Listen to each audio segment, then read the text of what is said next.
Hey everyone, and welcome back to another video. And in this video, I'm going to be going over why is my channel not showing up on Viewstats. Now, this video is going to be particularly useful for individuals. Let's say that you just started using Viewstats and you're trying to search up your channel, but it's not populating. Why is it not populating on Viewstats? Now, this video is going to be short, sweet, and simple, guys. There's not going to be a lot of steps involved. But for example, if we take a look at here for Mr. Beast, we can see that everything here populates as far as how many views, how many long views, how many short views. And then if we take one of my smaller channels, let's say for example, Stickmon Ash, which is not even populating. So this is one of my YouTube channels that I'm working on. The reason why it's not populating is because it needs more data. So similar to YouTube Analytics or YouTube Studio, where it needs more data in order for Viewstats to fill, the same thing applies for Viewstats, where more data, more views is needed in order to populate on Viewstats.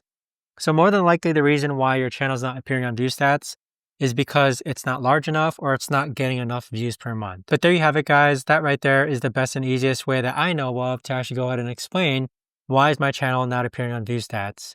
If you guys know of a better or easier way to actually explain this, let me know in the comments down below. I would love to know.